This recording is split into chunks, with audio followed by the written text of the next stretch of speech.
দারিদ্র কল্যাণ সমিতি একটার পর একটা অসহায় মানুষের পাশে দাঁড়িয়ে নজির সৃষ্টি করে চলেছে। গতকালকে একটি বাড়ি অগ্নিকাণ্ডে পুড়ে ছাই হয়ে যায়। পুড়ে যাওয়া বাড়ি মালিকের নাম পিয়ারুল শেখ। তার বাড়ি হচ্ছে মুর্শিদাবাদ জেলার ভগবানগোলা ২ নম্বর ব্লকের বাড়িয়ানগর পাগলপুর এলাকায়। সেই পুড়ে যাওয়া বাড়ি মালিক এর পাশে দাঁড়ালেন দারিদ্র কল্যাণ সমিতির সদস্যরা। দারিদ্র কল্যাণ সমিতির পক্ষ থেকে বেশ কিছু আর্থিক সাহায্য দিয়ে তার মুখে হাসি ফুটানোর চেষ্টা করা হলো।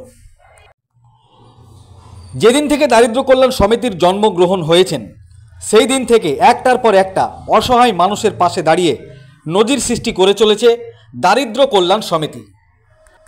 দারিদ্র কল্যাণ সমিতির এই উদ্যোগকে পুড়ে যাওয়া বাড়ি মালিক পিয়ারুল ইসলাম এবং গ্রামবাসীরা সাধুবাদ জানালেন। কি বলেছেন তারা সংবাদ মাধ্যমের সামনে শোনাবো আপনাদের। এই ভিডিওটি যারা দেখছেন চ্যানেলটি লাইক করবেন, শেয়ার করবেন আর সাবস্ক্রাইব করবেন। আই লাভ মাই ইন্ডিয়া, মেরা ভারত মহান।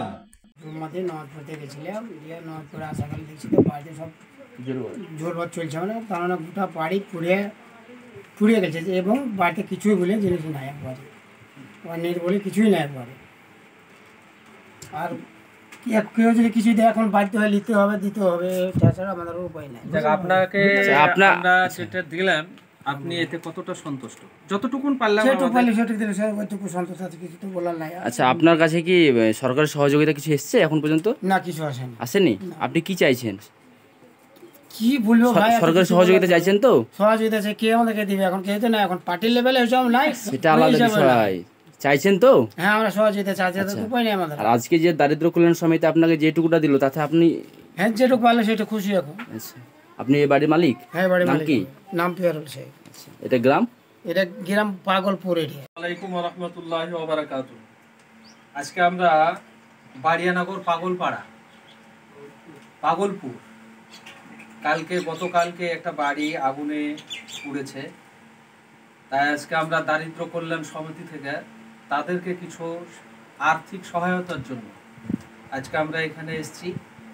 বাড়িতে যা ছিল সব কিছুই শেষ হয়ে গেছে, এমনকি খাবার কোনো জিনিসও নাই, থাল বাটি ঘটি যা ছিল সবই শেষ। তো আপনাদের কাছে আবেদন রাখবো, আজকে এই সমস্ত অসহায় মানুষের পাশে আমাদের প্রত্যেকেরই সহায়তার হাত বাড়িয়ে দিয়ে দাঁড়ার দরকার।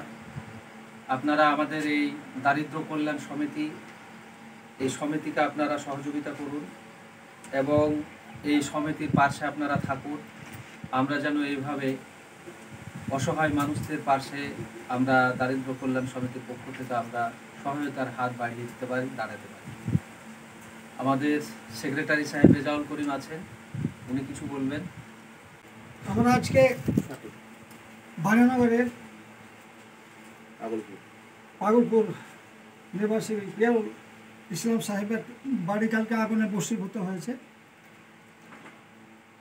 আমরা দেখছি তার নিত্য প্রয়োজনীয় যে বাড়িতে যে সামগ্রীগুলো সবই আগুনে ভস্মীভূত হয়েছে আর কি। তা আমরা আপৎকালীন সাহায্য হিসেবে দারিদ্র কল্যাণ সমিতির তরফ থেকে আমরা কিছু অর্থ সাহায্য পিয়ারুল সাহেবের হাতে আমরা আজকে তুলে দেওয়ার জন্য এসেছি। কারণ মানুষের পাশে দাঁড়ায়, আমরাও সেই মনস্কামনা নিয়ে আমরা এখানে উপস্থিত হয়েছি আর কি। আমাদের আপৎকালীন সাহায্য হিসাবে আমাদের কিছু অর্থ আমাদের পিয়ারুল সাহেবের হাতে তুলে দিচ্ছেন আমাদের দারিদ্র কল্যাণ সমিতির সভাপতি মৌলানা রবিউল ইসলাম সাহেব।